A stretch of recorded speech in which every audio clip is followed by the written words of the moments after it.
бахшида ба 35 солагии истиқлолияти давлатии ҷумҳурии Тоҷикистон дар шаҳри Хуҷанд корҳои ободониву созандагӣ вусъати тоза касб менамояд. Дар баробари ҷалби маблағҳои мақомоти иҷроии ҳокимияти давлатии шаҳр, ҳамчунин аз ҷониби сокинон ба хусус соҳибкорон иқдомҳои созандагӣ дар маҳалли зисти хеш амалӣ карда мешаванд. Соҳибкорон Орифҷон Пӯлотов ва Нӯъмонҷон Иброҳимов бо амали хайрхоҳонаи хеш ва бо дастгирии сокинони маҳалла кӯчаҳои ба номи Ҳайдар Қурбон ва Кириви маҳаллаи 1 майро мунфарш намуданд. Дар оғози корҳои мунфаршкунии роҳи кӯчаҳои мазкур фаъолон, пирони рӯзгордидаи маҳалла ва ташаббускорони ин амали ибратбахш иштирок намуданд. Бояд қайд намуд, ки паҳнои кӯчаҳо то 10 метр буда, дарозии он беш аз 500 метрро ташкил медиҳад. Таври раиси кумитаи маҳаллаи 1 май Садло Тагиров иттилоъ дод, то ҷашни 35 солагии истиқлолияти давлатӣ бо заҳми соҳибкорони маҳаллӣ мунфаршкунии танкӯчаву роҳҳои мошингарди дигар кӯчаҳояшон низ ба анҷом расонида мешавад. Сокинони маҳаллаи мазкур иброз доштанд, ки барои сазовор ва бошукӯҳ пешвоз гирифтани ҷашни миллӣ ҳар як тоҷикистониро зарур аст, ки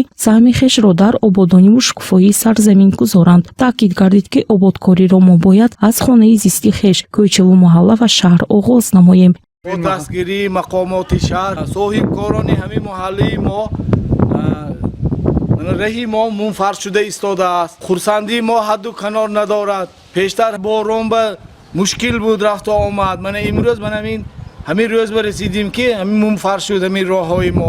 ёдовар мешавем, ки тибқи нақшаи тасдиқ гардида дар соли 2022 41 километр таъмири роҳҳо, аз ҷумла 30 километр таъмири асосӣ ва 11 километр таъмири ҷорӣ ба нақша гирифта шудааст, ки давоми нимсолаи аввали соли 2022 дар шаҳри Хуҷанд наздик 15 километр роҳҳо аз таъмири асосиву ҷорӣ бароварда шуданд. гузориши Муниса Атаева, Валиҷон Дӯстматов, Азия.